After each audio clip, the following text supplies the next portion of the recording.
Le 27 février 2000 à Toulouse, Suzanne Viguier disparaît sans laisser de traces dans une affaire qui va rapidement devenir l'un des dossiers judiciaires français les plus mystérieux, les plus médiatisés et les plus troublants des années 2000. Une disparition au sein d'un couple, dans un climat de tension et de séparation imminente, je pense que malheureusement on y est tristement habitué à ces conditions, à ce contexte. Mais ce qui au départ peut sembler comme évident pour les enquêteurs va peu à peu se transformer en un dossier beaucoup plus complexe, traversé par des contradictions, des zones d'ombre, des éléments troublants et surtout plusieurs pistes qui n'ont jamais pleinement été explorées. On se retrouve juste après ça.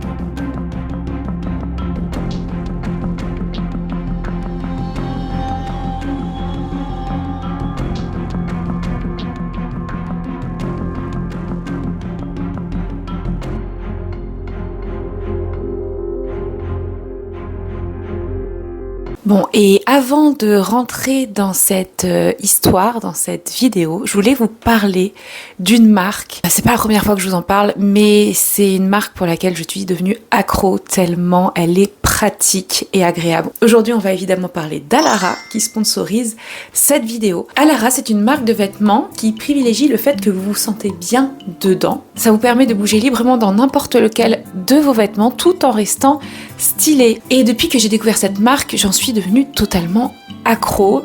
Tous les jours, j'ai au moins une pièce Alara sur moi. Et aujourd'hui, je vous propose 20% avec mon code et vous avez tous les articles dont je vais vous parler dans cette vidéo en barre de description. Et là, je vais vous parler surtout de 3 pièces, dont une que je mets tous les jours en ce moment.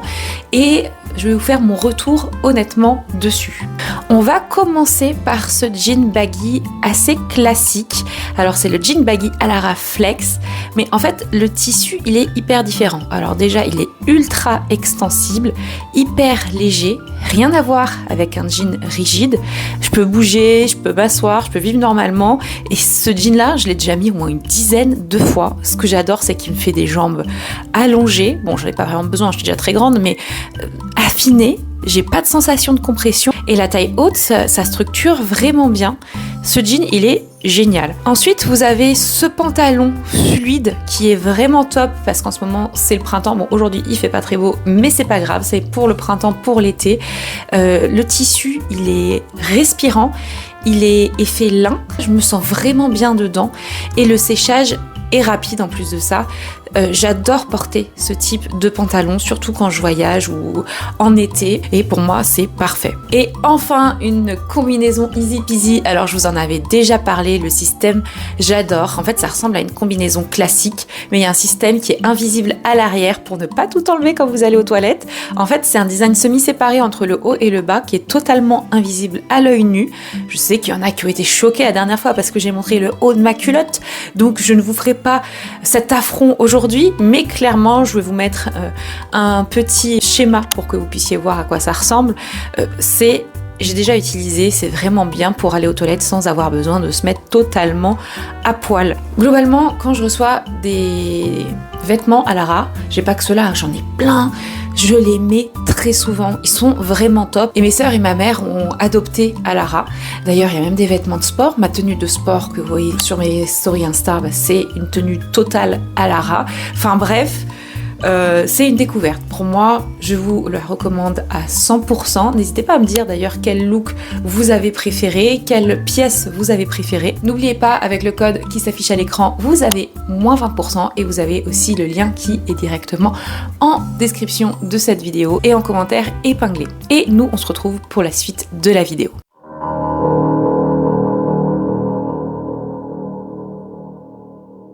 Suzanne Blanche, épouse Viguier, née le 27 novembre 1961 à Aurillac, tandis que son mari, Jacques Viguier, lui, né le 16 octobre 1957 à Toulouse.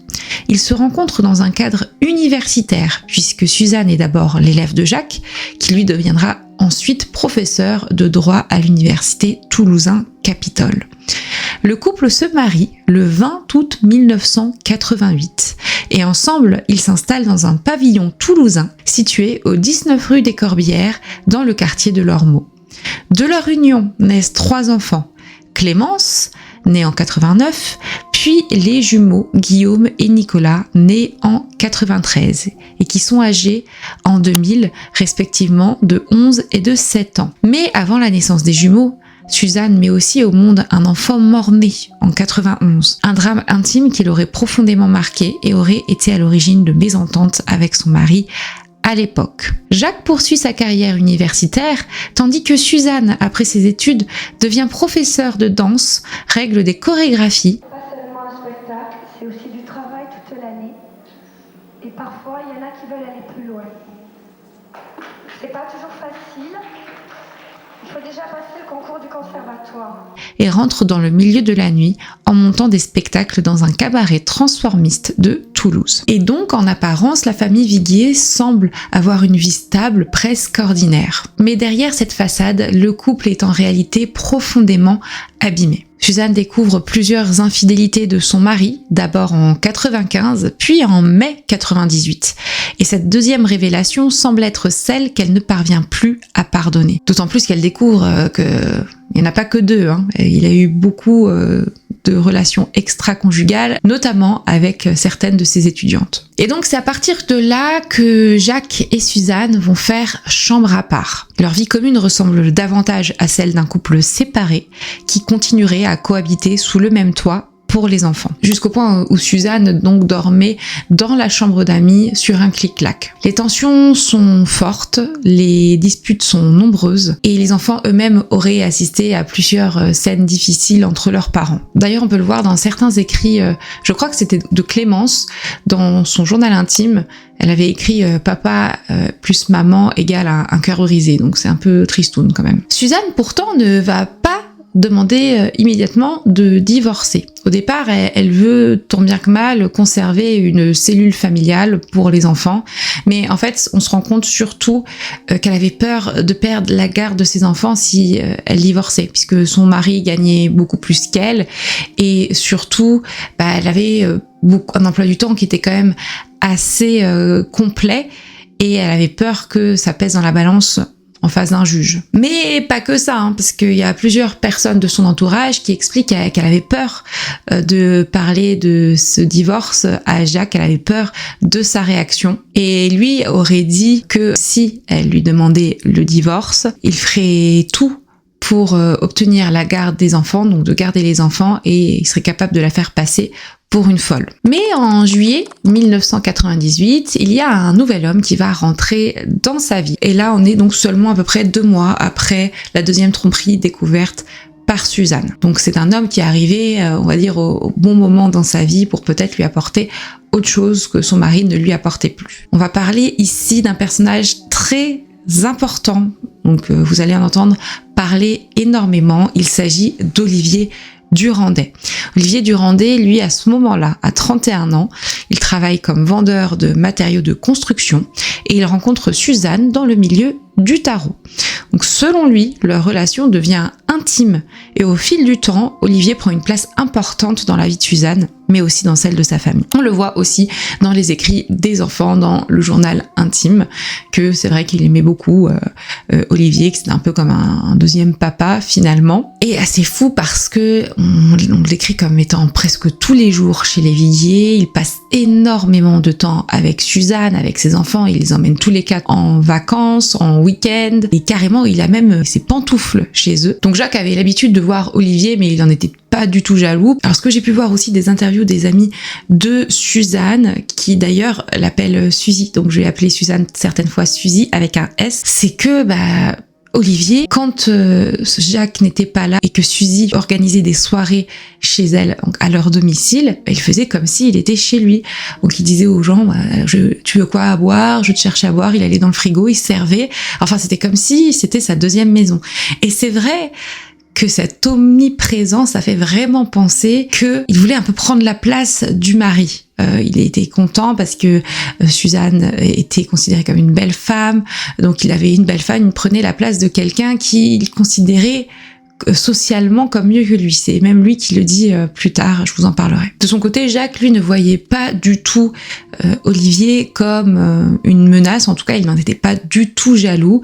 Pour lui, c'était simplement un très bon ami de sa femme, un confident avec qui elle pouvait aller faire ses sorties tarot et autres. Bon, c'est vrai que cette situation vue de l'extérieur peut paraître complètement malsaine parce qu'il y a plein de frontières qui sont assez floues entre l'amant, Suzy, Jacques et même les enfants, et surtout la vie familiale. D'ailleurs, il y a une de ses amies qui lui avait écrit une lettre, qui savait qu'elle était pas bien là-dedans, qu'elle restait en fait sous le même toit que son mari alors que ça se passait pas du tout bien, qui lui disait qu'il fallait qu'elle fasse quelque chose, qu'elle vive, qu'elle arrête de repousser le moment et qu'elle vive pour elle. Et ça montre qu'elle était vraiment pas très bien dans cette vie-là. Donc finalement, à la fin du mois de février 2000, Suzy va prendre une grande décision. Elle va décider enfin d'entamer des procédures de divorce et elle va le dire et le confirmer à plusieurs de ses proches. Elle a même pris rendez-vous avec un avocat pour entamer ces procédures dès le lundi 28 février 2000. Et étrangement, comme pour beaucoup d'autres, c'est à partir du moment où la séparation devient concrète que tout bascule.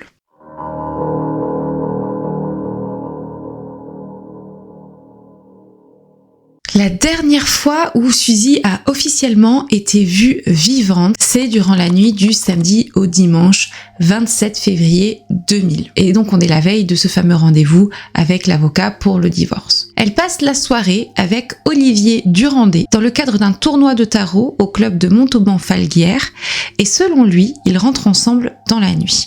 Olivier explique qu'il serait d'abord passé chez lui à Saint-Orens vers 2h du matin, qu'ils auraient eu une relation sexuelle, puis qu'il aurait ensuite raccompagné Suzanne chez elle vers 4h30 du matin. Il affirme l'avoir vue rentrer dans la maison. Et à partir de cet instant, plus personne ne verra Suzanne avec certitude. Le lendemain, Olivier attend un appel d'elle. En effet, ils ont prévu de s'appeler à 14h, puis elle a l'habitude de se réveiller assez tard quand elle rentre aussi tard, on va dire, d'une soirée. Et elle avait donc programmé son réveil à 13h45. Mais à cette heure précise, Suzanne ne l'appelle pas. Au départ, il s'en inquiète pas trop. D'ailleurs, il va passer 2 fois devant chez elle en voiture. Une première fois parce qu'il dit qu'il va chez ses parents pour aller manger ou prendre le café, je ne sais plus. Et une seconde fois pour revenir de chez ses parents. Là, il aperçoit les volets baissés et donc il se dit que soit elle n'est pas réveillée ou soit tout simplement ça signifie qu'elle n'est pas là. Il va commencer à s'en inquiéter plus tard dans l'après-midi à partir de 17h. Il va l'appeler de nombreuses fois. Elle ne répondra pas, puis il arrive à avoir au téléphone vers 20h45 le soir donc Jacques Viguier qui lui indique qu'effectivement Suzanne n'est pas à la maison et il dit que la voiture par contre elle se trouve bien dans le garage. Et là, tout de suite, Olivier explique qu'il est assez inquiet de cette information parce que la voiture, elle l'utilisait pour aller chercher le pain à 200 mètres de chez elle. Elle l'utilisait tout le temps. Donc ça semble assez suspect qu'elle ne soit pas partie avec son véhicule. De son côté, le mari de Suzy va expliquer que lui, il a effectivement bien entendu rentrer vers 4h30 du matin puisqu'il a entendu le son de ses bottines sur le sol, mais qu'ensuite, il ne l'a pas vraiment revu, que le lendemain, il s'est réveillé vers 8h du matin, qu'il a aperçu que sa fille était endormie sur le clic-clac où sa mère semblait elle aussi allongée. Donc sa fille était du côté du mur, il la voyait, elle était en train de se réveiller, tandis qu'il voyait une silhouette allongée à côté d'elle et qu'il considérait être comme du coup Suzanne, mais il ne l'a pas distinctement vue. C'est important de le souligner.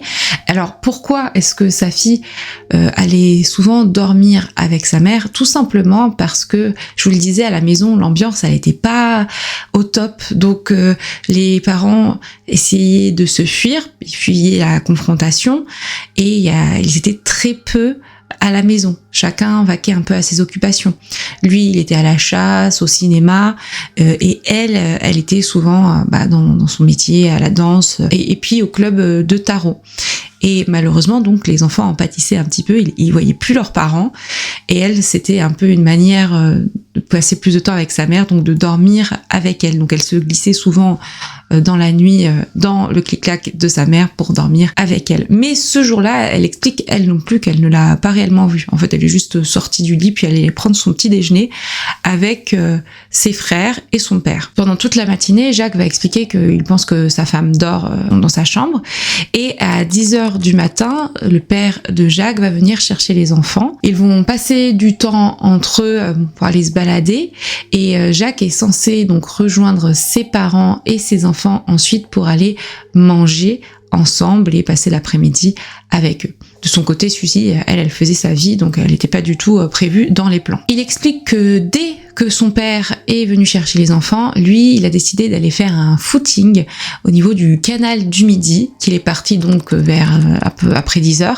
et qu'il est rentré vers 11h30. Et puis ensuite, il est allé les rejoindre comme prévu pour aller manger et passer l'après-midi avec eux dans leur domicile à Vieille-Toulouse. Le soir, le père et les 3 enfants vont revenir au domicile en fin de journée, et ensuite il y a eu le fameux appel entre Olivier et Jacques pour dire que elle n'était pas Suzy présente au domicile. Quand il arrive, Jacques explique trouver la porte fermée à clé, que la maison elle est vide, la chambre de Suzanne est rangée, le canapé-lit est replié. Il ne s'inquiète pas réellement de l'absence de sa femme. Le lendemain, on est donc le lundi 28 février. Suzanne a des cours, Suzanne a son rendez-vous avec son avocat, mais vous l'avez compris, malheureusement, on ne la reverra plus jamais, elle ne va pas se présenter à ses cours, et c'est assez inhabituel. De son côté, Olivier Durandé se rend au domicile de Suzy et il va faire le tour de la maison avec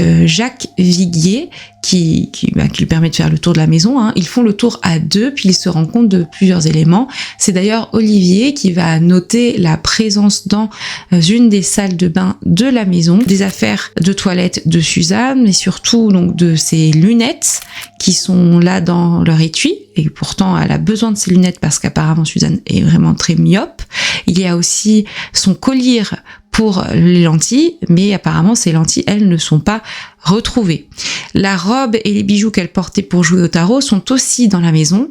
Le réveil est lui bien calé à 13h45. Par contre, le téléphone portable de Suzanne ainsi que son sac à main ne sont pas retrouvés. À ce moment-là, Jacques va expliquer à Olivier qu'il pense que elle lui fait ça pour l'embêter, en gros. Elle fait ça parce que elle veut me donner une leçon pour lui montrer comment elle gère toute seule la maison et les enfants. Elle va revenir. En fait, c'est pas très inquiétant de par leur relation qui est vraiment très dégradée, le fait qu'ils font tout chacun de leur côté avec les enfants, mais chacun de leur côté, et aussi du fait que ce n'était pas la première fois que Suzanne prenait un peu les voiles sans prévenir personne pour juste souffler. Donc pour lui c'était pas inquiétant, mais pour Olivier ça allait tout de suite. En fait Olivier tout de suite il pleure, enfin il est très inquiet et il va porter très rapidement ses soupçons sur le mari de Suzanne. Il va penser très rapidement qu'il y ait pour quelque chose dans la disparition de Suzy. Mais à ce stade-là, il n'y a aucune preuve que Suzanne a été victime d'un acte criminel, même si c'est vrai que certains éléments aussi semblent incompatibles avec une disparition volontaire. C'est finalement le 1er mars 2000 que Jacques Viguier signale la disparition de Suzanne au commissariat de l'Ormeau à Toulouse, soit 4 jours après qu'elle n'ait été vue pour la dernière fois. La commissaire Burga, qui prend sa déposition, s'étonne de ce délai, car Jacques affirme ne pas avoir revu son épouse depuis le dimanche matin, mais il ne vient déclarer sa disparition que le mercredi.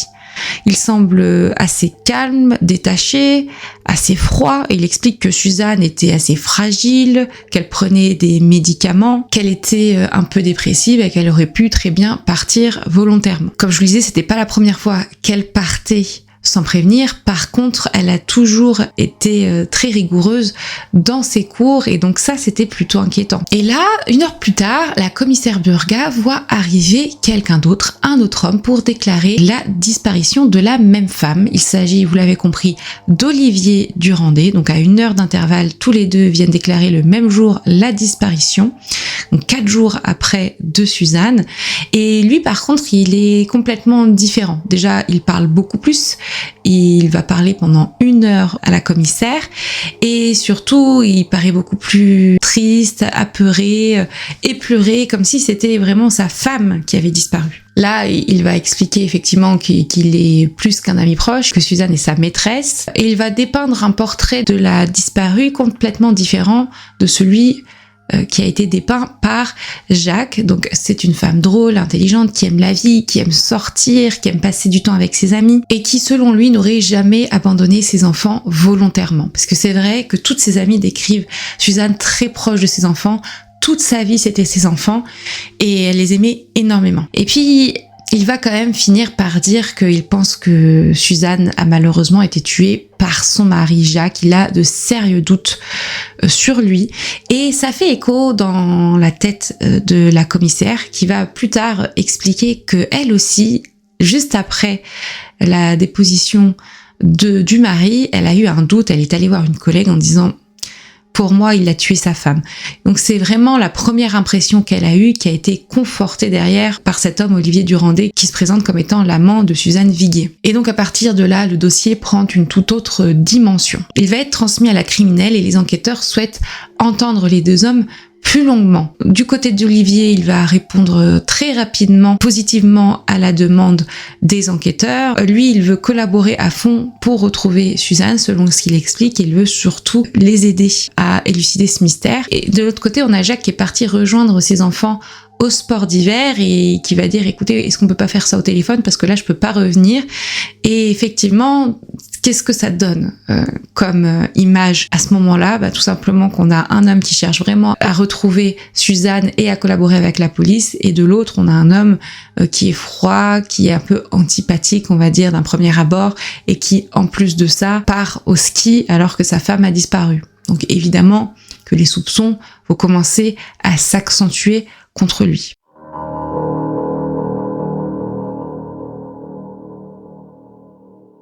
On est déjà 10 jours après la disparition, le 8 mars 2000. À ce moment-là, Jacques Viguier dépose finalement plainte contre X pour enlèvement et séquestration.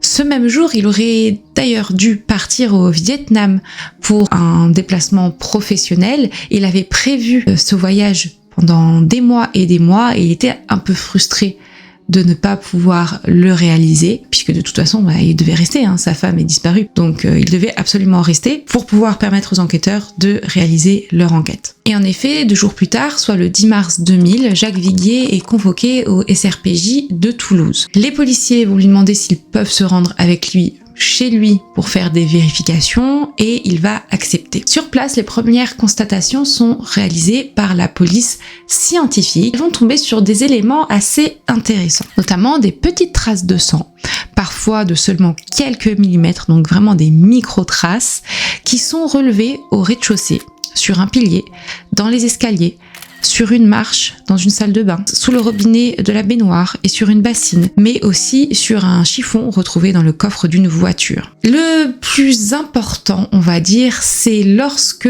les enquêteurs vont entrer dans la chambre d'amis, là où dort Suzanne.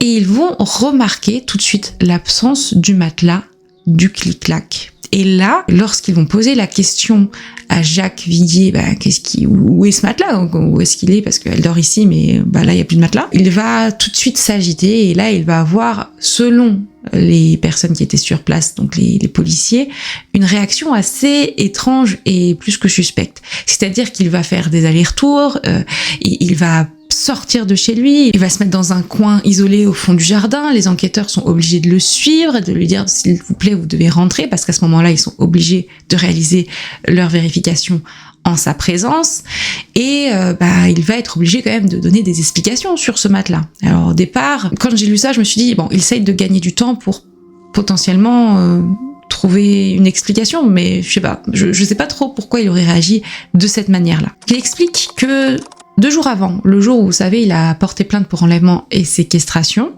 où il était censé partir au Vietnam, donc le 8 mars 2000, il se retrouve chez lui seul et il décide de laver les draps. Puis il part jeter à la déchetterie le matelas bleu du Clic-Clac sur lequel Suzanne dormait habituellement. Et c'est vrai que ça va être énormément commenté dans toute cette affaire, cette histoire qui reste vraiment inexpliquée à ce jour. Jacques expliquera d'abord que Suzanne trouvait ce matelas inconfortable, puis il donnera d'autres versions, notamment qu'il rejetait ce matelas puisque potentiellement il avait dans l'idée, il imaginait que Suzanne pouvait avoir eu des relations sexuelles dessus avec des amants et un ou des amants et ça aurait pu l'être insupportable. Bon, c'est pas très cohérent parce qu'à ce moment-là, il ne se doutait absolument pas et c'est même lui qui l'a dit qu'elle avait un amant. C'est vraiment étrange de jeter un matelas. Personne ne fait ça, personnellement. Enfin, je sais pas. Moi, je trouve ça assez étrange d'aller jeter un matelas. Alors, il y en a qui disent, et lui aussi, il a expliqué qu'il le rejetait parce qu'en plus, ce jour-là, il pensait peut-être encore que sa femme était disparue volontairement et que elle lui avait fait louper, je sais pas moi, son voyage au Vietnam et que du coup, il a voulu vraiment, sur un coup de tête, un coup de folie, se débarrasser de ce matelas. Mais bon, ça n'a pas vraiment de sens, pour être honnête. Mais ce qui est le plus troublant, c'est le timing. Il porte plainte, juste après, il va se débarrasser du matelas. 2 jours après, les enquêteurs sont chez lui. 8 jours après la disparition, il se débarrasse de ce matelas. Donc ça veut dire que dans sa tête, sa femme n'allait pas revenir. Puisqu'au départ, il expliquait quand même que c'était parce que elle disait qu'elle avait mal au dos et que peut-être il voulait lui faire une surprise en lui achetant un nouveau matelas, mais il a jamais racheté de nouveau matelas. Et donc, il avait pas prévu qu'elle revienne, quoi, clairement. Et puis tout de suite, ce qu'on se dit, c'est qu'il a voulu s'en débarrasser. Pourquoi ? Tout simplement parce que il voulait se débarrasser peut-être de certains éléments de preuve qui auraient pu le relier à la disparition de sa femme. On pense évidemment à du sang. Est-ce qu'il aurait tué sa femme sur le matelas ? On n'en sait rien, mais en tout cas, c'est intéressant de se poser la question. La commissaire de police appelle donc la juge d'instruction et à ce moment-là, Jacques est placé en garde à vue. Une perquisition officielle va débuter dans la maison, donc ils vont continuer leurs investigations et ils vont tomber sur d'autres éléments. Notamment sur une tête d'oreiller, ils vont découvrir des petites taches brunes, tout comme sur la housse du sommier du canapé. Les draps, eux, sont retrouvés lavés dans la lingerie. D'autres traces suspectes apparaissent sur un short et sur une paire de baskets de Jacques Viguier. Et alors là, les enquêteurs vont faire une découverte dans un placard, ils vont retrouver le sac à main de Suzanne. Ils vont trouver ce sac à main qui va être dissimulé sous des affaires en dessous, vous savez, les manteaux dans une armoire. Je vous montre ici à quoi ça ressemble. Et à ce moment-là, ils vont demander, les enquêteurs, à Jacques, mais est-ce que vous saviez que ce sac à main était là ? Et lui va dire oui, je le savais. Je l'avais retrouvé la veille au soir. Et en fait, il en avait tout simplement pas parlé aux enquêteurs. Alors je ne sais pas, c'est parce qu'il savait que ils avaient prévu de venir le lendemain et qu'il allait leur dire à ce moment-là. Mais il n'en a jamais parlé du fait qu'il avait retrouvé la veille au soir le sac à main. À l'intérieur, on retrouve les clés de Suzanne, mais on ne retrouve pas son portefeuille. Et d'ailleurs, son téléphone reste absent également, son téléphone portable. Et là, Jacques va dire quelque chose, mais je comprends pas trop. Il dira, oui, effectivement, hier, j'ai regardé un peu ce qu'il y avait dans le sac et je me suis rendu compte que, vu ce qui manquait dedans et ce qu'il y avait, que c'était finalement assez inquiétant. Plus inquiétant que ce que je ne le pensais, et donc j'ai préféré ne rien dire. Pour moi, ça a aucun sens, mais je rapporte les propos expliqués par un enquêteur qui était là à ce moment-là. Mais c'est vrai que ça a aucun sens. On lui présente et il nous dit c'est le sac de mon épouse. Il me répond j'ai fouillé dans le sac à main, j'ai regardé, enfin j'ai fouillé sans fouiller. J'ai constaté qu'il y avait les clés, qu'il manquait son portefeuille. Et là, j'ai compris que la disparition de mon épouse était une chose grave, qu'il s'était passé quelque chose de grave. Et c'est pour ça que je ne vous ai rien dit. Autre élément assez intéressant, dans la voiture de Suzanne, on retrouve sous la roue de secours des documents. Et ces documents sont des documents liés à la procédure de divorce. Sachant qu'elle avait un rendez-vous le lendemain de la disparition avec un avocat pour cette procédure, à ce moment-là, Jacques devient évidemment le principal suspect. Pourquoi est-ce qu'elle les aurait cachés ? Est-ce qu'elle avait peur à ce point de son mari pour les cacher ? De qui elle se cachait ? Enfin, vraiment, c'est très inquiétant et pour le moment, tout pointe vers Jacques. Pendant la garde à vue, Jacques maintient que Suzanne est bien rentrée vers 4h30 du matin, qu'il l'a aperçue le matin sur le clic-clac sans la distinguer clairement, puis qu'il est allé courir juste après le départ des enfants à 10h et ce jusqu'à 11h30. Mais les enquêteurs ne croient pas du tout à cette chronologie. En effet, ils ont récupéré, les enquêteurs, les relevés téléphoniques. Et qu'est-ce qu'ils voient dessus? Ils voient qu'il y a un appel qui est passé à 10h45 par Jacques au domicile de ses parents, donc de domicile à domicile. Et ça a été d'ailleurs validé par la mère de Jacques. Et à ce moment-là, on lui dit, mais on vous a demandé exactement votre emploi du temps de ce jour-là et vous nous avez pas parlé de cet appel à 10h45. Par contre, vous avez dit que vous êtes allé courir de 10h à 11h30, à peu près. Hein. Ça a aucun sens du coup, puisqu'il était censé être en train de courir. Quand bien même il se serait trompé sur les horaires, c'est quand même bizarre d'oublier un appel passé le jour de la disparition, quand t'es censé te remémorer tout ce que t'as fait le jour de la disparition de ta femme et qu'il y a une enquête qui est ouverte pour enlèvement et séquestration. Donc, il leur a pas dit, mais évidemment que les enquêteurs allaient le voir, puisqu'ils ont les fadettes. Donc, effectivement, il a passé cet appel à 10h45, ce qui met encore plus de doutes dans la tête des enquêteurs. Pour eux, cet élément qu'il n'a pas spontanément mentionné relève soit d'un mensonge ou au minimum d'une omission importante. La question du jogging devient alors centrale, puisqu'en plus de ça, il était assez connu que Jacques n'était pas très sportif, en tout cas qu'il n'allait presque jamais courir. Et c'est vrai que c'est étrange que précisément il se mette à courir ce jour-là. Olivier Durandé, qui, bon, pour moi n'est pas très objectif, mais quand bien même, lui, il explique que voilà, ça fait 2 ans qu'il est dans la vie des Viguier, presque tous les jours il est chez eux et il n'a jamais vu en 2 ans Olivier partir courir. Autre élément troublant, parce qu'il y en a beaucoup dans cette affaire, les enquêteurs vont évidemment se rendre à la déchetterie pour trouver ce fameux matelas qui a été jeté 2 jours plus tôt. Et donc ils trouvent un matelas bleu, ils le ramènent, ils le montrent à Jacques, et Jacques va dire oui c'est effectivement celui-là, il me semble. Et c'est pas du tout celui-là, en fait, ça n'a rien à voir. Donc là, je vous montre le matelas qu'ils ont retrouvé, puisque le type du matelas, du clic-clac qu'ils possèdent, aurait dû être composé de 2 parties, avec une pliure au milieu, ce qui ne correspond pas du tout à celui présenté. Et c'est vrai que c'est étrange de ne pas reconnaître un matelas que t'as pris le temps d'enlever et de jeter à la déchetterie 2 jours plus tôt. On parle pas de mois ou de semaines avant, on parle de 2 jours plus tôt. C'est vrai que ça paraît assez suspect, mais ce qui est encore plus suspect, c'est que la veille de cette garde à vue, il y a eu un incendie dans cette déchetterie et on pense que le véritable matelas a été détruit pendant cet incendie. Et évidemment, qu'est-ce qu'on se dit? Tout simplement que c'est un incendie très probablement criminel. Et on pense évidemment tout de suite à Jacques qui aurait pu effectivement mettre le feu dans un des conteneurs que contenait le matelas. Et ça fait quand même beaucoup de coïncidences et beaucoup d'éléments à charge contre Jacques Viguier. Mais après 40 heures de garde à vue, Jacques Viguier ressort libre, faute de preuves directes. Mais évidemment, il reste le suspect numéro 1. Quand il repart du commissariat, il y a 2 flics qui vont le prendre en filature. Et ils vont avoir du mal à le suivre tellement il conduit de manière erratique.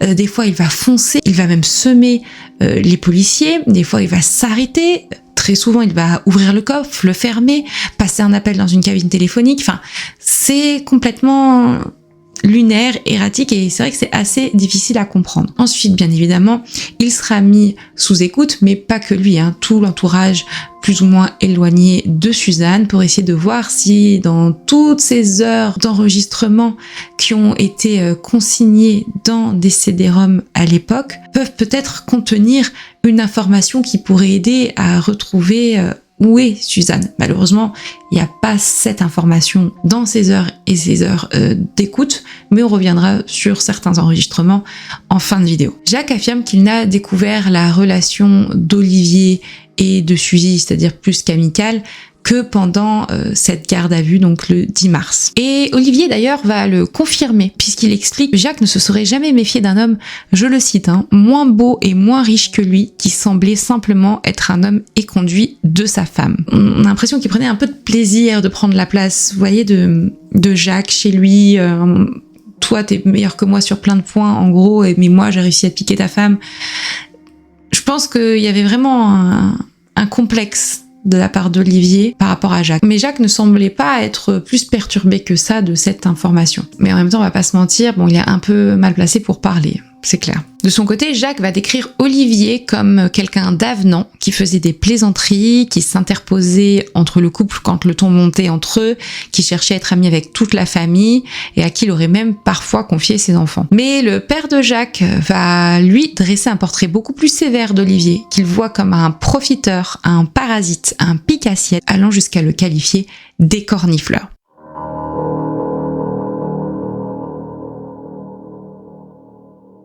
Une semaine après la garde à vue, le bureau de Jacques Viguier à l'université va être perquisitionné. Dedans, il n'y a pas vraiment d'informations pertinentes concernant la disparition. On va simplement retrouver une enveloppe avec des préservatifs à l'intérieur, des emplois du temps de 2 étudiantes. Mais bon, par rapport à la disparition et l'accusation de meurtre sur sa femme, bien évidemment qu'il avoue qu'effectivement, il a des relations avec 2 de ses étudiantes. Et il a même une 3e relation extra-conjugale avec une femme qu'il côtoyait déjà avant son mariage avec Suzy. Donc à ce moment-là, il avait 3 maîtresses et les 3 femmes ne connaissaient pas l'existence des autres. Pendant cette période, il est rapporté que les gens trouvent que Jacques ne semble pas très inquiet pour son épouse. Lui, de son côté, va évoquer l'hypothèse de la disparition volontaire et même du fait qu'elle ait potentiellement pu rejoindre une secte. Mais ceux qui connaissent Suzanne contestent cette image d'une femme qui aurait pu partir aussi longtemps sans prévenir et sans donner de nouvelles à ses enfants. Certes, il est vrai qu'elle avait été affectée, mais ce qui est normal, de la perte de son père quelques mois avant sa disparition, mais il pense qu'elle était pas du tout du genre, par exemple, à mettre fin à ses jours. Elle était vivante, elle allait de l'avant, elle faisait plein de choses, elle s'épanouissait dans son travail, puis surtout, elle avait prévu de divorcer, donc de commencer une nouvelle vie. On va avoir 2 camps qui vont se dessiner à ce moment-là. Ceux qui doutent de la sincérité de Jacques Viguier et ceux qui le protègent. D'un côté, on a les amis de Suzy et ses 2 sœurs qui, elles, sont persuadées qu'elle n'a pas pu disparaître volontairement. On a même un employé de Suzy qui explique que lui, dès qu'il a su qu'elle avait disparu, il a pensé de suite que c'était son mari qui l'avait tuée. Et de l'autre côté, on a la famille de Jacques qui soutient fermement son innocence. Plus étonnant encore, la propre mère de Suzanne, Claude Petit, se range également du côté de son gendre, notamment par solidarité, dit-elle, avec ses petits-enfants. Elle et sa fille ne sont plus en contact depuis 6 ans, après que Claude n'ait pas soutenu Suzy face à un différend avec Jacques et qu'elle lui ait fait des remontrances en disant qu'elle n'élevait pas ses enfants et qu'elle ne tenait pas bien son rôle de mère, de femme dans son foyer et auprès de son mari. Ça n'allait plus dans le couple, les enfants, ça ne m'occupe pas du tout. Et je lui ai dit, tu n'assumes, je me rappelle lui avoir dit, tu n'assumes ni ton rôle d'épouse, ni ton rôle de mère. Elle est sortie en boîte avec sa sœur en faisant la Java. Et pendant ce temps, c'est le mari qui gardait les 3 gosses. Attendez, je peux pas admettre, moi. On a aussi l'histoire personnelle de Claude qui pourrait avoir pesé sur cette position.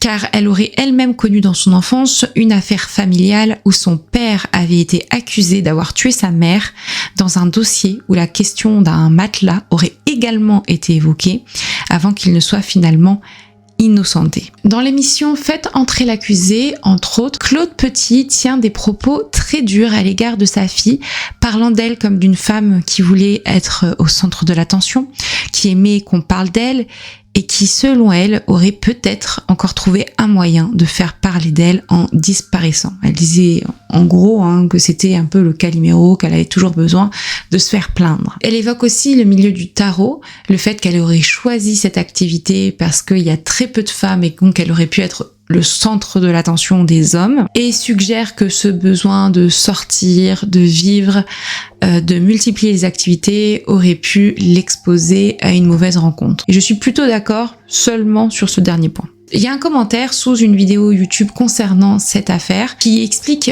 quelque chose d'assez intéressant concernant le fait que Claude défende son gendre. Donc je vais vous citer le commentaire. Pour elle, reconnaître que son gendre ait pu tuer sa femme reviendrait à dire que son père a pu tuer lui aussi sa femme.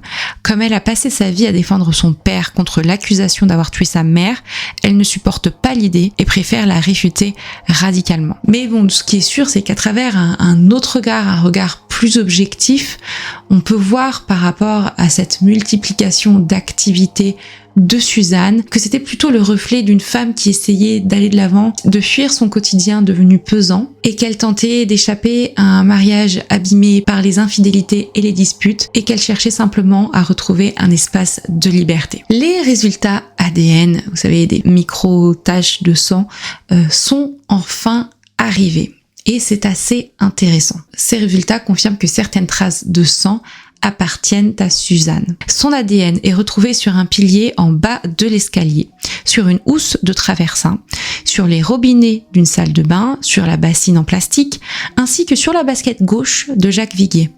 Du sang de Jacques est également retrouvé sur son short de jogging, sur une housse de traversin également, sur la housse du canapé lit et sur un morceau de coton dans la salle de bain. À certains endroits, les ADN de Jacques et Suzanne sont mêlés, notamment sur une housse de protection du canapé lit, sur un drap-housse, sur un torchon retrouvé dans le coffre de Jacques et sur la basket droite de celui-ci. On n'arrive pas à savoir si ce sont deux ADN sanguins, donc de Jacques et de Suzanne, qui sont mêlés à ce moment-là, qui sont pas superposés mais vraiment mêlés, donc ça veut dire que les ADN, que le sang aurait été mélangé en même temps, ou que c'est simplement une trace de sang, puis dessus un autre ADN par exemple de Jacques, qui aurait un ADN de contact, un ADN de cellules de peau, enfin vous voyez ce que je veux dire. En tout cas, c'est pas très clair, mais Jacques va quand même répondre sur certains points et ça va nous donner des informations et des explications. En tout cas, ce sont les explications qu'il va essayer de donner pour se défendre. Mais ce qui est sûr, c'est que pour l'accusation, ces traces d'ADN de sang entremêlées montreraient qu'il y a eu potentiellement une altercation violente entre les deux et que ça aurait pu finir effectivement très mal pour Suzanne. Mais ce qui est sûr, c'est que même s'il y a des micro-gouttes, moi je sais pas, j'ai pas autant de traces de sang, en tout cas je ne pense pas qui m'appartiennent ou qui appartiennent à mon mari dans mon domicile. Ça paraît assez étrange parce qu'il y en a quand même... Alors les micro-gouttes, potentiellement ça pourrait s'expliquer à la limite, mais il y a quand même des traces qui sont assez visibles et que tu as envie d'effacer dès que tu les vois. Nous arrivons donc aux explications de Jacques. Pour les taches sur la housse du sommier, il évoque une relation sexuelle au moment où ils ont emménagé, un peu violente alors que Suzanne avait ses règles. Bon. Pour son sang sur la housse du traversin, il explique qu'il aurait saigné du nez le jour où il a jeté le matelas. Encore une coïncidence un peu étrange. Pour le sang sur les baskets, il raconte qu'il aurait coupé une branche avec Suzanne pendant des vacances, que la branche serait tombée, qu'ils se seraient tous les deux blessés au doigt, puis essuyé avec un torchon qui n'aurait pas été lavé depuis. Pour d'autres tâches, il va pas fournir d'explications. Ces réponses ne convainquent pas les enquêteurs qui voient dans l'accumulation des traces de sang, de l'ADN mélangé, mêlé, des changements de version concernant le matelas, un ensemble d'éléments à charge contre lui. Le 11 mai 2000, Jacques Viguier est interrogé pendant près de 10 heures par le juge d'instruction. Il est mis en examen à ce moment-là à l'issue de cet interrogatoire pour assassinat, puis placé en détention provisoire. Ça paraît plutôt logique en réalité par rapport à tous les éléments qui ont été cités. Pendant son incarcération, il va être plusieurs fois sorti de sa cellule pour être interrogé, notamment sur la question du matelas. Ce qui est assez étrange, c'est que plusieurs proches de Suzanne ont expliqué que c'est pas possible qu'il ait voulu changer de matelas pour lui faire plaisir parce qu'elle avait mal au dos, puisque elle avait changé déjà de matelas quelques mois avant sa disparition, donc le matelas était neuf et il lui convenait. Et c'est là qu'il va changer de version concernant finalement le pourquoi du comment il aurait jeté ce matelas. Et c'est vrai que du coup ça convainc vraiment pas la juge d'instruction ou les enquêteurs, et c'est vraiment ce point sur le matelas qui va interpeller tout le monde. Comme dit son avocat, il n'a pas jeté le matelas, mais il l'a rejeté, comme s'il rejetait son mariage parce qu'elle l'aurait quitté de manière volontaire le jour de sa disparition, qu'il y avait ce voyage qu'il n'a pas pu réaliser au Vietnam. Enfin, voilà. Donc, c'est ce que l'avocat a dit pour trouver une explication sur ce point-là. Pour en avoir le cœur net, une reconstitution va être réalisée pour voir comment Jacques se serait donc débarrassé de ce matelas le 8 mars 2000. Ce jour-là, comme le montrent les photos, il semble avoir des difficultés à le manipuler. Pour l'accusation, cela montre que s'en débarrasser ne pouvait pas être un simple geste impulsif ou anodin, mais un acte volontaire et nécessaire au vu de la difficulté pour le manipuler. De son côté, Jacques, lui, crie son innocence, littéralement. Il va crier « Je suis innocent ».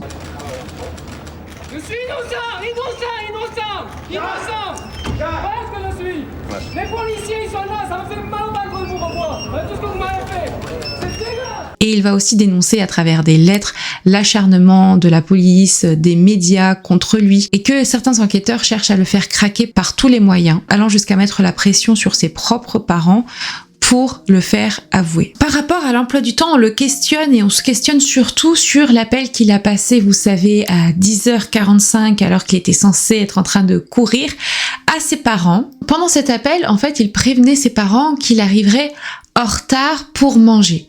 Mais ce qui est assez étrange, c'est qu'il a été démontré qu'en fait, pour se rendre chez ses parents, il n'a pas pris la route habituelle, il a pris une route un peu plus longue.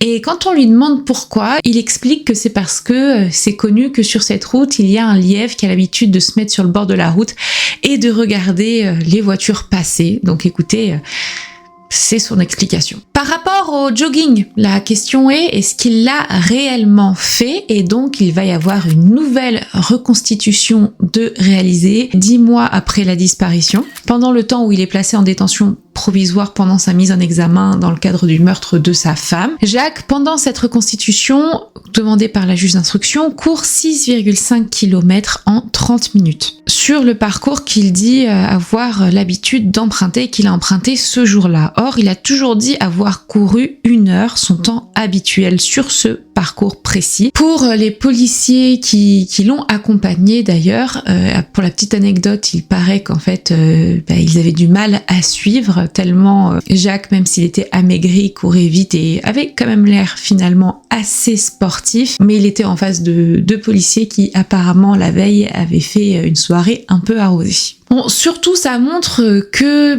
il ne semblait pas du tout, Jacques, avoir l'habitude de courir ce parcours, ne pas connaître son temps, et puis qu'il a fait ce parcours en seulement 30 minutes et pas du tout 1 heure.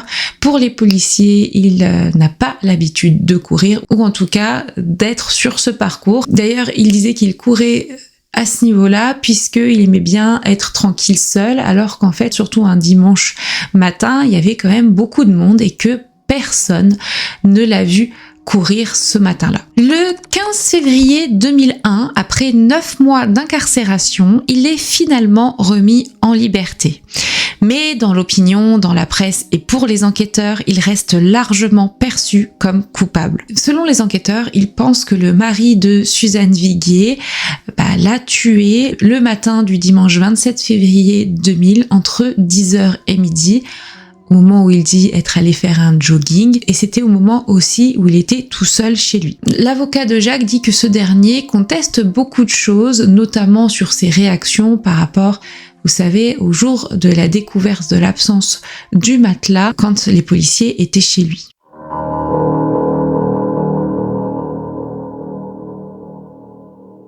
Mais les avocats du principal suspect disent autre chose. Et là, je suis plutôt d'accord avec eux.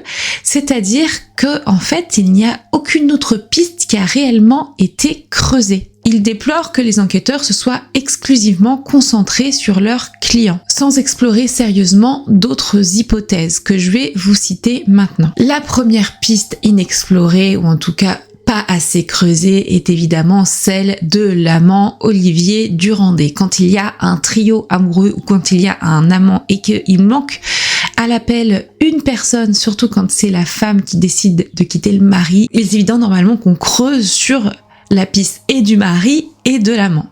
Mais c'est vrai que dès le départ, cette piste a été un petit peu bâclée. Et puis surtout, on donne beaucoup de crédit à ce qu'il dit, cet Olivier Durandé, alors que finalement, c'est quand même une des dernières personnes, voire la dernière personne, à avoir vu Suzanne en vie, en tout cas de ce que l'on sait. La défense souligne qu'on ne le sait pas exactement ce qui a pu se passer entre Olivier et Suzy avant qu'il ne la raccompagne, ni s'il est revenu la voir plus tard dans la journée du dimanche. En théorie, si Jacques dit la vérité et qu'il a quitté la maison en fin de matinée pour rejoindre ses enfants et ses parents, Suzanne aurait pu se retrouver seule chez elle, ce qui aurait laissé une fenêtre à une autre personne. Et quand on pense à une autre personne ici, on pense évidemment à Olivier Durandé, effectivement. Qu'est-ce qui nous dit qu'il n'est pas passé à la maison et qu'au final ça s'est pas très bien passé entre eux et il a eu le temps, il a eu toute la journée pour se débarrasser du corps de Suzy. Ça reste une hypothèse, bien évidemment. Il y a bien eu une perquisition chez Olivier Durandé, seulement 10 jours après les faits, et puis elle n'a pas été vraiment très approfondie, puisqu'elle a seulement duré 2 heures. La défense va émettre des questionnements sur Olivier, et notamment sur ses appels, puisque elle avait prévu, Suzy, de l'appeler à 14 heures, qu'elle avait carrément mis un réveil à 13h45 pour appeler Olivier. Pourquoi ne l'a-t-il pas appelé dans l'après-midi plus tôt ? Il ne l'a appelé qu'à partir de 17h et à partir de ce moment-là, les appels se sont enchaînés. Bon, évidemment, tous ces éléments ne prouvent rien, mais ils posent une question importante. Et on a déjà les réponses. Est-ce que la piste de l'amant a-t-elle été explorée avec la même intensité que celle du mari ? Est-on sûr que Suzanne était aussi amoureuse et aussi impliquée dans la relation qu'Olivier a pu être avec elle ? On peut se poser la question, elle avait prévu d'entamer les procédures de divorce. Peut-être que pour Olivier, ça voulait dire à ce moment-là qu'ils allaient enfin pouvoir vivre officiellement ensemble, mais qu'elle, c'était pas du tout dans ses plans et qu'elle lui avait fait comprendre qu'elle voudrait peut-être être seule sans lui et habiter seule. Enfin, voilà, peut-être que tout simplement, il s'était rendu compte que l'amour qu'elle lui portait n'était pas à la hauteur du sien et que ça s'est pas très bien passé pendant la soirée qu'ils ont passée ensemble et peut-être que le lendemain, il s'en serait pris à elle. Une autre piste très intéressante concerne le portefeuille de Suzanne. En effet, en octobre 2001, donc là on est bien après la disparition, on est plus d'1 an et demi après, alors que Jacques est sorti de prison et que l'enquête semble stagner, il reçoit une enveloppe contenant une carte de fidélité Leclerc au nom de son épouse. Cette carte provient du portefeuille de Suzanne, retrouvé le 13 mars 2000 par 2 policiers qui disent l'avoir découvert sur la voie publique avant de le déposer aux objets trouvés de la commune. Le problème, c'est qu'aucun rapprochement n'a été fait à l'époque avec la disparition de Suzanne. Le portefeuille, quand on est au courant de son existence, va être évidemment récupéré comme étant une pièce à conviction. Normalement, il aurait dû être mis sous scellé, il y aurait dû avoir des analyses réalisées dessus, il y aurait dû avoir des investigations approfondies, mais sachez que depuis 2001, il a été détruit. Alors ça, je ne comprends pas comment on peut détruire des pièces à conviction, surtout que là, on parle quand même d'une disparition très inquiétante, que son mari a cette disparue est mis en examen dans le cadre de son meurtre. Donc comment est-ce qu'un élément aussi important a pu être détruit ? Vraiment, c'est une des grosses erreurs et des grosses défaillances de cette enquête. Parce qu'effectivement, on ne saura jamais s'il y avait des traces ADN à exploiter dessus, celles de son mari, celles de Suzanne, celles d'Olivier, ou peut-être même une autre personne non identifiée. Également, on n'a jamais su quel policier a retrouvé ce portefeuille et où il a été retrouvé exactement. Donc en fait, on sait juste que ce portefeuille a été retrouvé et c'est tout. Il existe aussi une autre piste qui n'a pas été explorée du tout. Pourtant, ça aurait pu être intéressant, c'est penser un petit peu en dehors du cercle très proche connu de Suzanne, donc en dehors de son mari ou de son amant, penser à une autre personne qu'elle aurait potentiellement pu rencontrer dans le milieu de la nuit, qu'elle connaissait bien, avec le milieu du tarot par exemple, ou encore du cabaret transformiste où Suzanne travaillait. En effet, il y a une information l'investigation. Ça aussi, c'est un gros raté. On sait que Suzy passe sa soirée du 26 au 27 février, donc la soirée du samedi au dimanche, juste au moment de sa disparition, avec Olivier Durandé entre autres, mais qu'elle participe à un tournoi de tarot et elle mange au restaurant. Et pendant ce dîner, il est connu qu'elle se soit rendue en face de ce restaurant dans une cabine téléphonique pour passer un appel. Et on ne sait pas aujourd'hui, puisqu'il n'y a aucune investigation qui ont été réalisées dans ce sens, qui elle a appelé. Pourquoi? Est-ce que elle avait donné un rendez-vous à quelqu'un le lendemain pendant que son mari était absent, avant 14h ou même après 14h? On ne sait pas. Est-ce que cette personne qu'elle a appelée a peut-être un lien avec sa disparition? À ce jour, on ne peut pas le savoir. Enfin, il y a un élément évoqué plus tard dans les forums, dans les blogs, concernant la découverte supposée d'ossements pouvant appartenir à Suzanne Viguier, non loin d'une maison secondaire appartenant aux parents de Jacques Viguier. Un homme affirme avoir trouvé des restes humains en 2010 et les attribue à Suzanne, mais aucune preuve officielle n'a confirmé cette hypothèse. Je reviens sur ce point plus précisément en fin de vidéo. En fait, les enquêteurs sont partis sur une intime conviction et ont enquêté à charge sans vérifier les autres pistes qui pourtant étaient devant leur nez. Ça aurait pu permettre d'ouvrir ou de fermer des portes.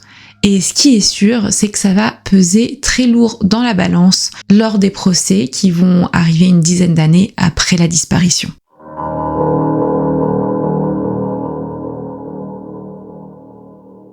Après 10 ans d'enquête, Jacques Viguier est renvoyé devant les assises. La date du premier procès fait l'objet d'une controverse puisque une ordonnance de renvoi des audiences est rendue le 4 décembre 2008 en raison de l'état émotionnel de l'accusé. Il se trouve qu'au fur et à mesure du temps, Jacques se sentait souvent en dépression et il aurait été donc diagnostiqué avec un trouble bipolaire. Le premier procès s'ouvre le 20 avril 2009 devant la cour d'assises de Haute-Garonne. Les parties civiles sont divisées. Je vais vous montrer d'un côté et de l'autre. C'est comme ce que je vous avais dit, ceux un peu qui croient en l'innocence de Jacques Viguier et ceux qui pensent qu'il est coupable. On a Claude Petit, donc la mère de Suzanne, qui est représentée par maître Laurent Decaune, qui est convaincu donc de l'innocence de son gendre. Il y a les 3 enfants du couple, Clémence, Nicolas et Guillaume, qui soutiennent eux aussi leur père sans faille depuis le départ. À l'inverse, on a Hélène Blanche, la sœur de Suzanne, et Carole, sa demi-sœur, représentée par maître Francis Spinner et maître Guy Debuisson, qui sont convaincus de la culpabilité de Jacques. On a de son côté Olivier Durandé qui n'a pas pu se porter partie civile puisqu'il est témoin dans ce dossier. D'ailleurs, il ne peut même pas de ce fait assister au procès, il sera obligé de le suivre à travers la radio ou dans les journaux. En tant que témoin, il n'a pas le droit d'assister au procès. Évidemment que je le suis, le procès. C'est 10 ans de ma vie et je me bats depuis 10 ans pour ça. Évidemment que je le suis. Alors maintenant, il faut se débrouiller comme on peut. C'est-à-dire que j'ai la presse, j'ai Internet pour avoir le maximum d'articles. Maintenant, c'est vrai que c'est difficile. Mais à partir du moment où la justice ne me reconnaît pas le droit de victime et de me constituer partie civile, j'ai pas le droit d'assister. Voilà, c'est comme ça. Jacques Viguier comparé libre, défendu notamment à ce moment-là par Henri Leclerc et Georges Catala. Je suis fatigué, mais en même temps, ça sera une délivrance d'être acquitté dans 15 jours. Au procès, plusieurs témoignages évoquent un homme qui pourrait s'emporter, qui faisait peur à Suzanne. Des extraits du journal intime des enfants sont aussi évoqués, notamment une partie intitulée « Les colères de papa », où il est question d'objets qui volent, de gestes brusques et de scènes qui ont marqué les enfants. Une ancienne nounou se dit même étonnée de voir Jacques aussi calme à l'audience alors qu'elle l'avait vu au domicile s'emporter pour des détails. Olivier Durandé, de son côté, s'adresse directement à Jacques, à la barre, en lui lançant « Dis-le que tu l'as tué, tu es inhumain ».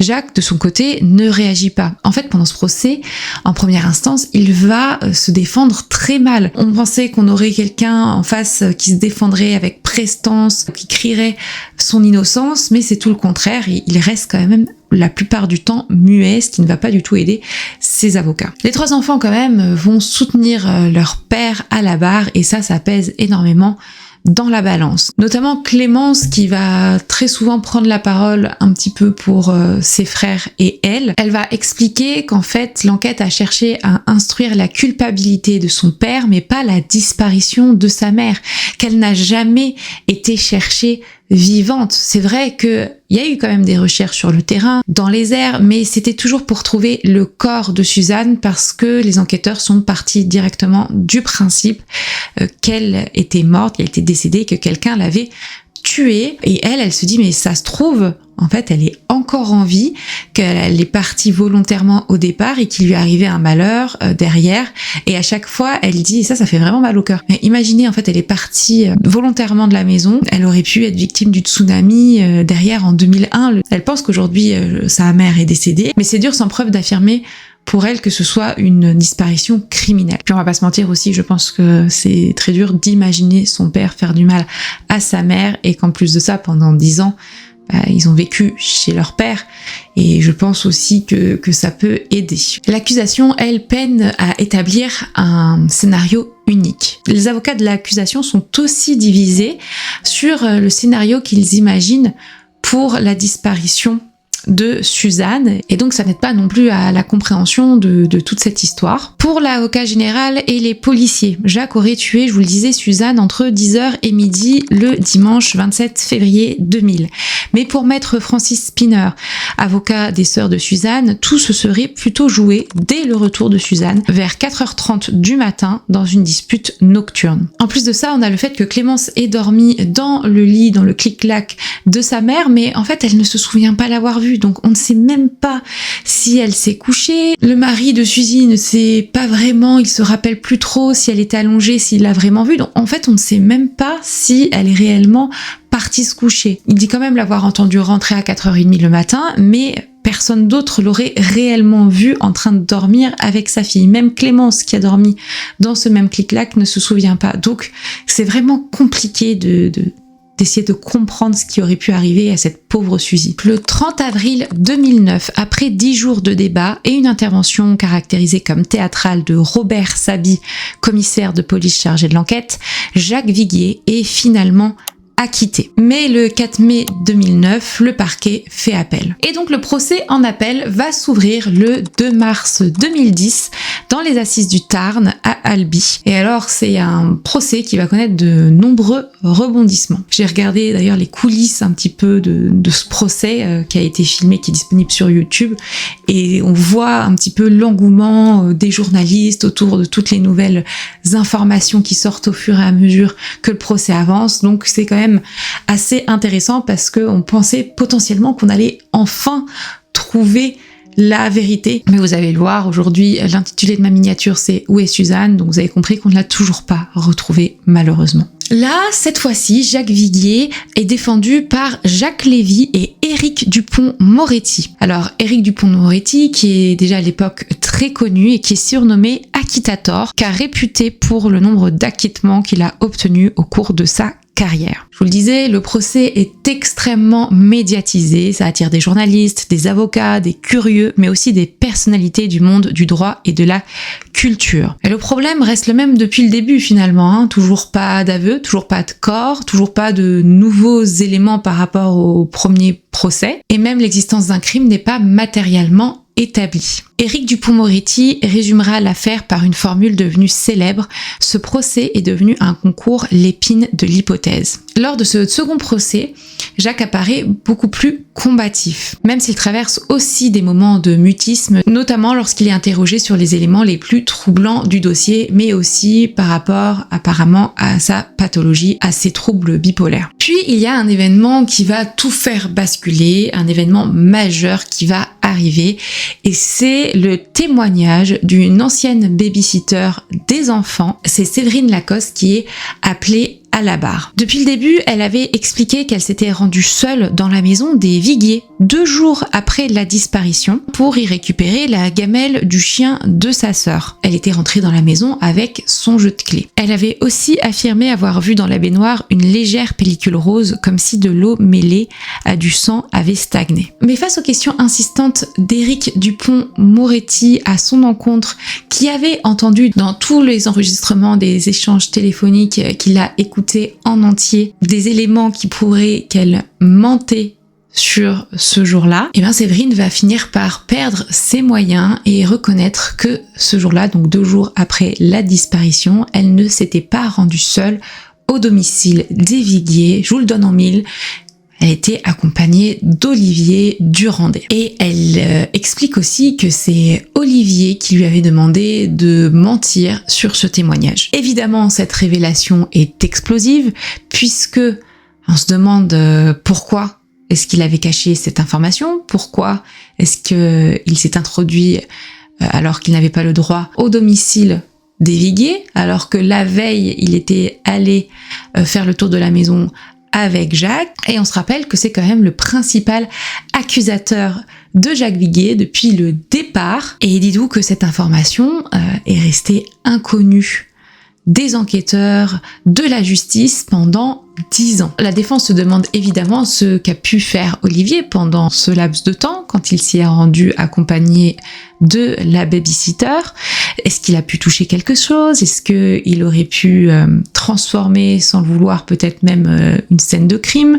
Est-ce qu'il aurait pu volontairement ou non contribuer à brouiller des pistes? Et quid du sac à main de Suzanne? Est-ce que c'est à ce moment-là peut-être que le sac a été introduit dans la maison et dissimulé sous des affaires pour qu'on le redécouvre plus tard lors de la perquisition du domicile? Donc on pose des questions à Madame Lacoste qui dit non, bien sûr que non, on n'a touché à rien, on n'a rien changé, c'est pas vrai, on n'a pas amené d'affaires ou quoi que ce soit.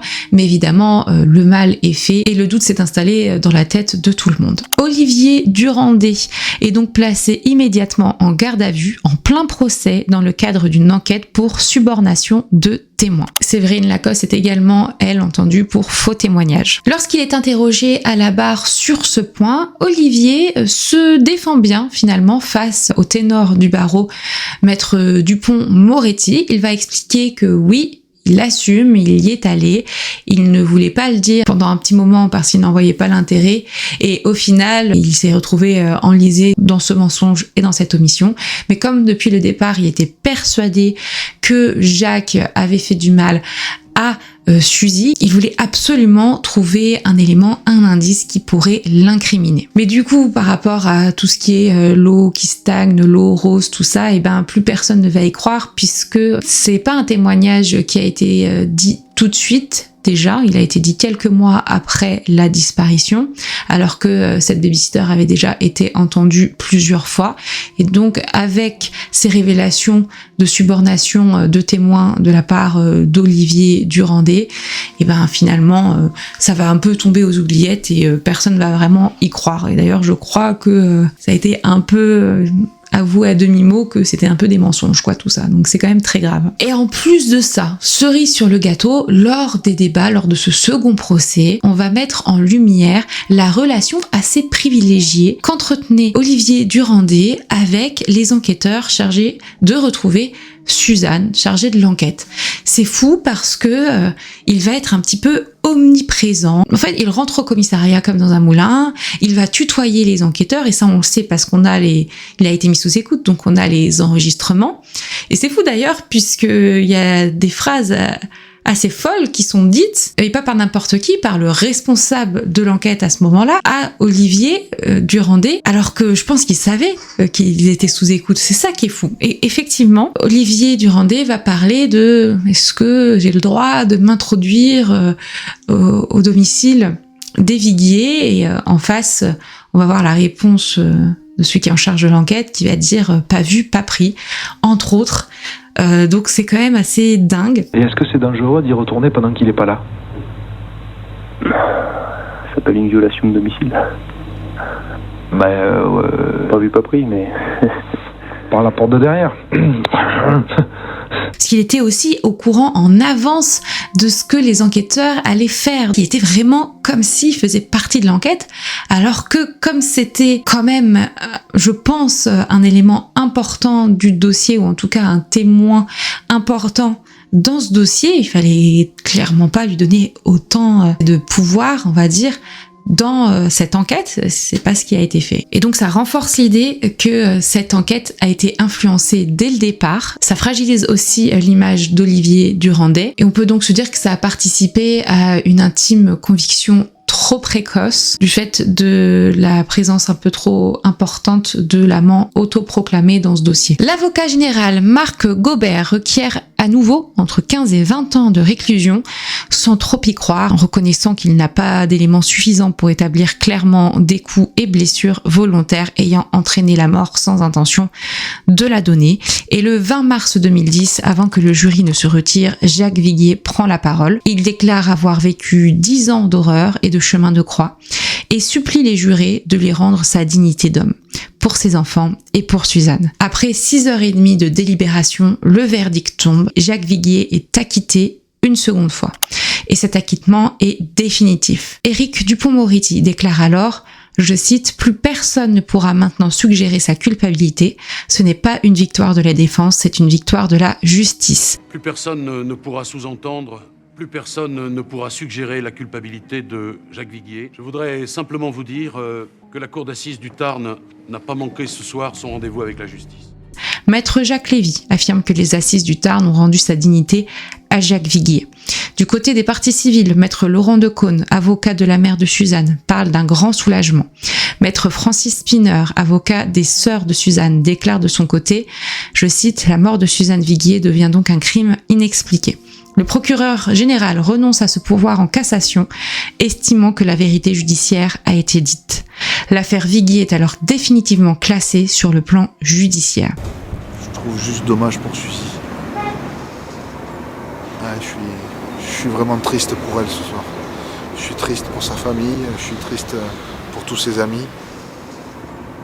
Il y a quand même cette histoire de subornation de témoins. Et le 25 mars 2010, concernant Olivier Durandais, le procureur d'Albi choisit un simple rappel à la loi.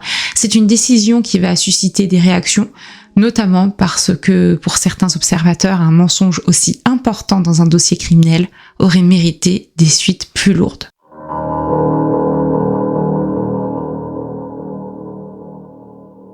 Pour ce qui est de l'après-procès, tout ce qui se passe après, ça va surtout se jouer sur des enquêtes amateurs et puis de la littérature, mais très rapidement. On va dire que Jacques Viguier a écrit 2 livres, un en 2010 et un en 2014 si je me trompe pas, donc en 2010 simplement intitulé Innocent, et le dernier, La République doit-elle vraiment guillotiner ses juges? Mais aujourd'hui, je ne sais pas ce qui s'est passé, je ne sais pas. Vous n'avez pas une intime conviction quand même, quelque chose qui... Non, je pense profondément qu'elle est morte, alors que d'autres personnes, même dans sa famille, pensent qu'elle est encore vivante quelque part. Mais moi, je pense quand même qu'elle est disparue. Aujourd'hui, il a choisi la discrétion, loin des médias et des caméras. En 2019, l'affaire revient dans l'actualité avec la sortie d'un film intitulé Une intime conviction, réalisé par Antoine Rimbaud. Le film, très bien accueilli par la critique, s'inspire du procès Viguier et relance l'intérêt du public pour cette disparition non élucidée.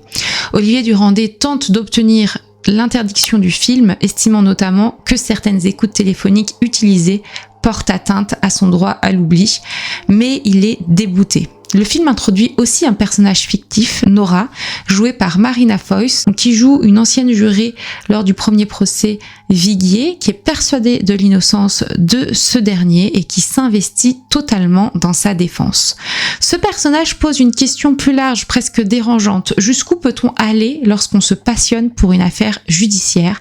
À quel moment l'intérêt pour un dossier devient-il une obsession?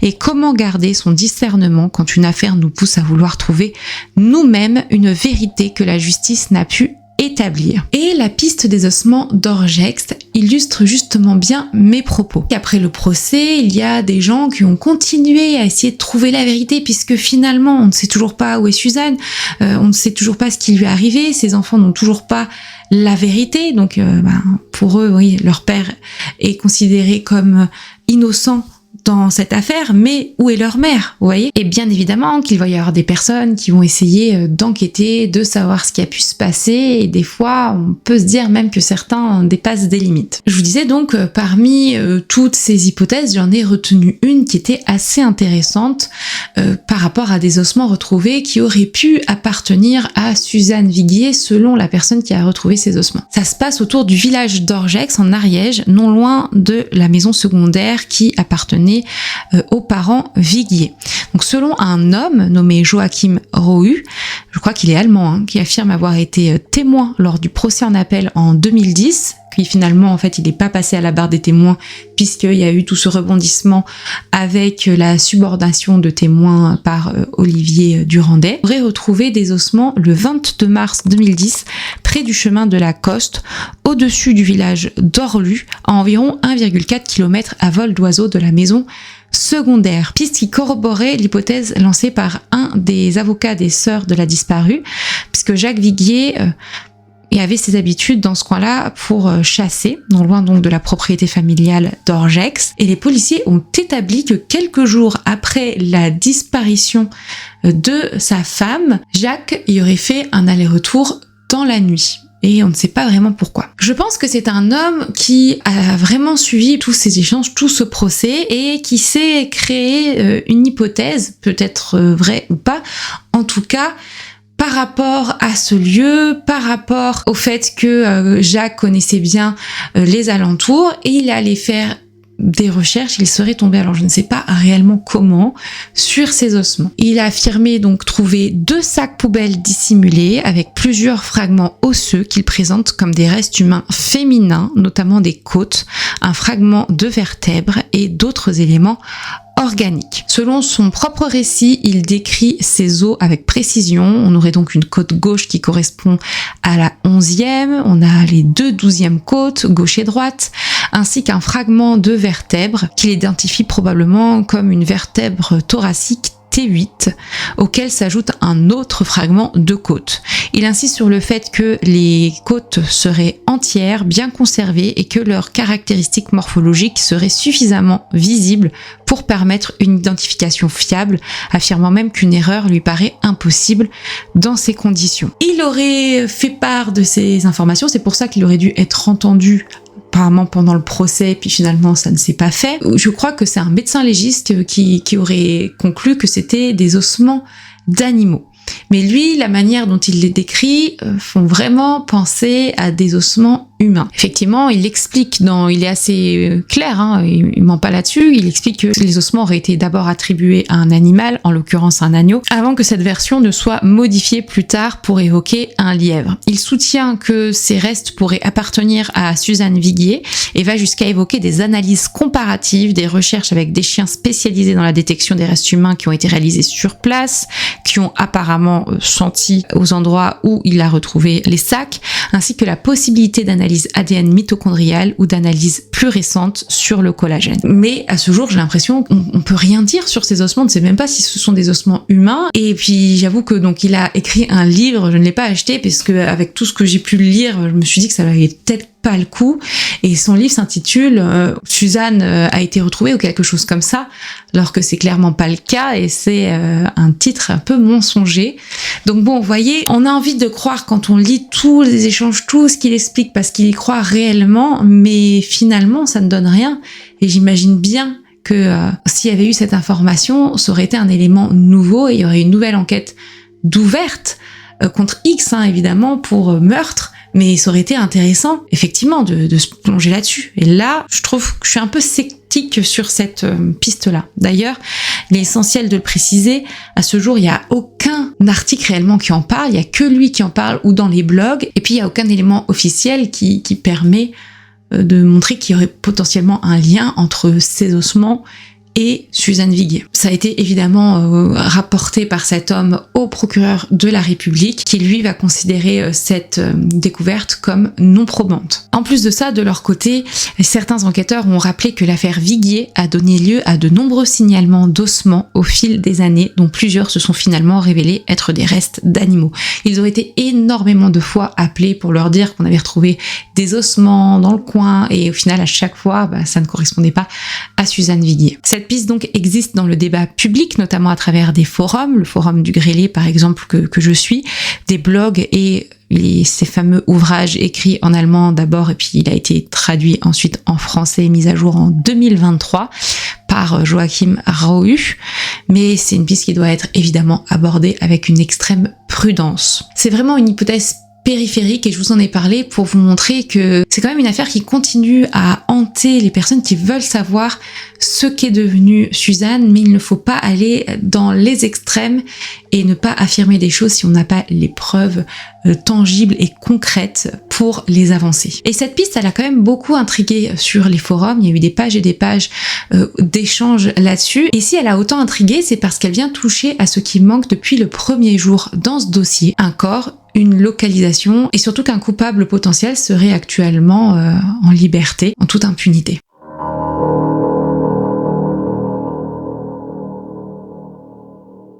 L'affaire Suzanne Viguier s'inscrit dans une réalité que l'on retrouve malheureusement dans de nombreuses disparitions de femmes. Des disparitions qui surviennent au moment où une séparation devient concrète, où un rendez-vous chez un avocat est fixé, où une nouvelle vie est possible et où tout bascule.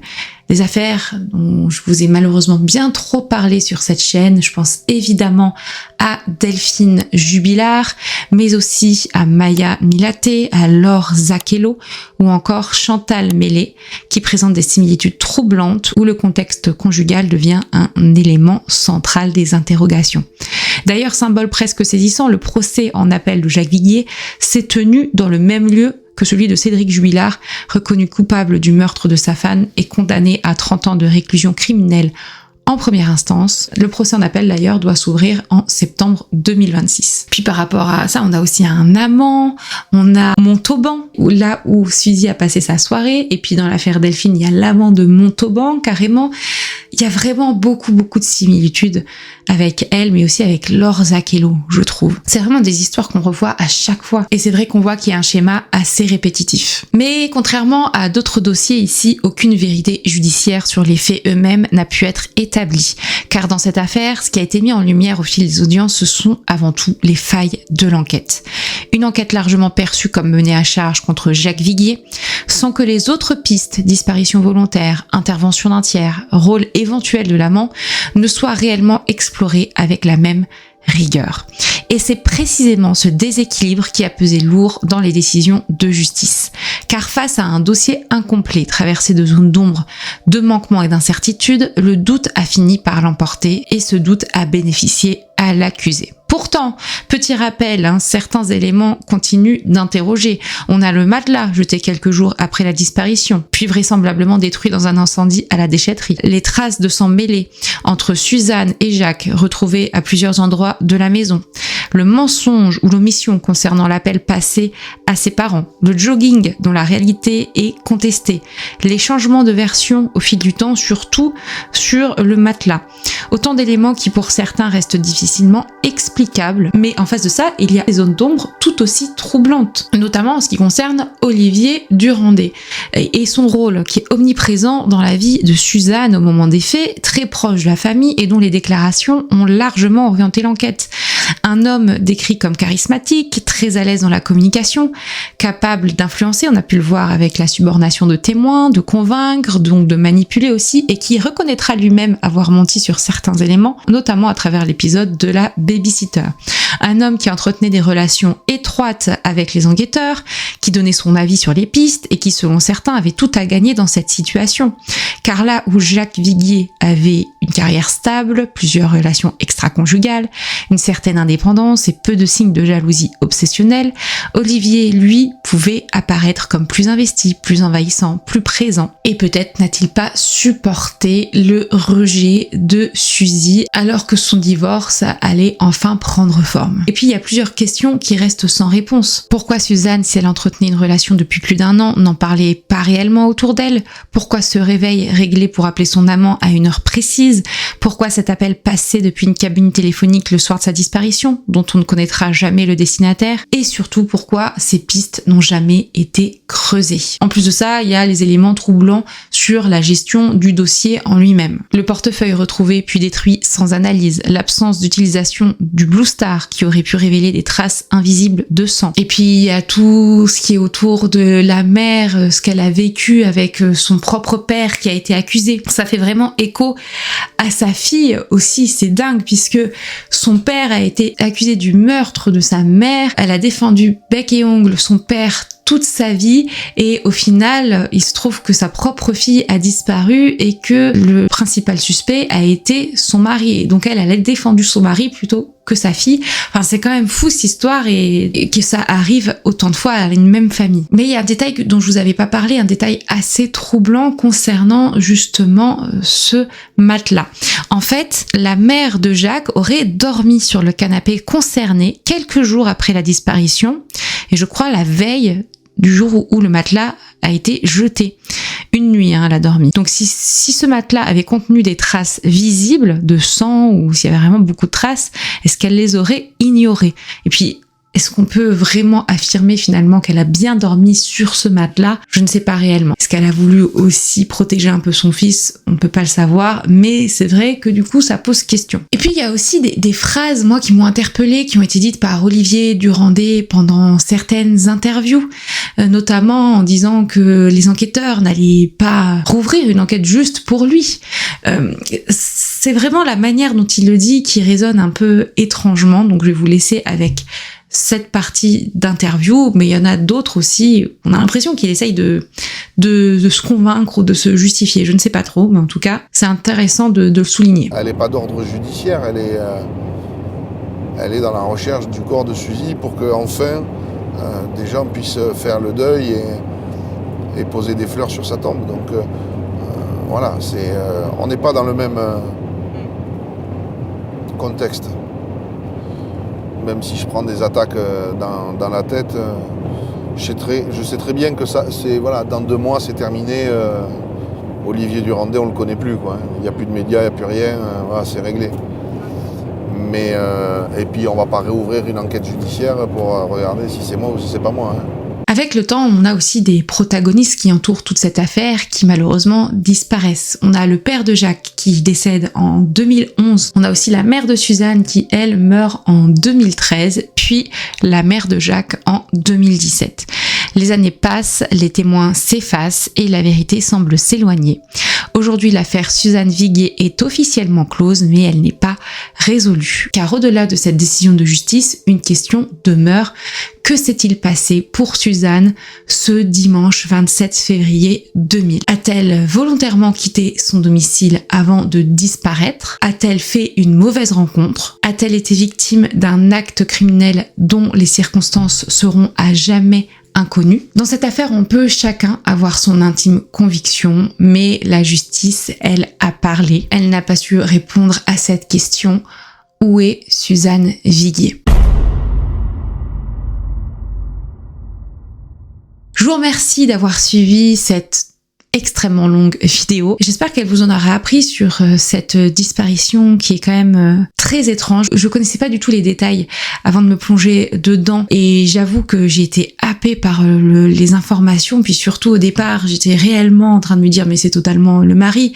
Puis après, il y a quand même eu cette histoire de mensonge d'Olivier Durandé, puis le fait qu'il soit toujours là. Je sais pas. En tout cas, c'est très très compliqué justement d'avoir une intime conviction, sauf si j'imagine on a côtoyé les personnes ou qu'on les a interrogées et je me dis que les policiers, que les enquêteurs n'étaient peut-être pas très loin de la vérité, mais que ils ont malheureusement été victimes de leurs convictions un petit peu trop marquées et que derrière, ça a profité à l'accusé puisque le doute profite à l'accusé et qu'aujourd'hui, Jacques Viguier est considéré totalement innocent dans la disparition de sa femme. Voilà, donc écoutez, moi c'est vraiment une vidéo que j'ai apprécié réaliser parce que il y a tellement d'informations et c'est quand même intéressant de voir tous les éléments qu'on peut avoir. Malheureusement, on n'a pas de réponse à ce jour, donc c'est toujours important de continuer à en parler, de peut-être parler de nouvelles pistes aussi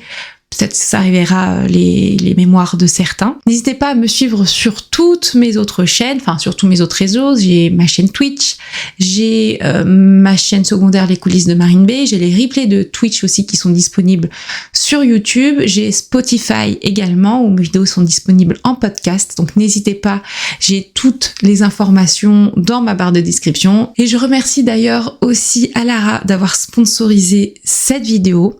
Et en attendant, prenez soin de vous et de vos proches.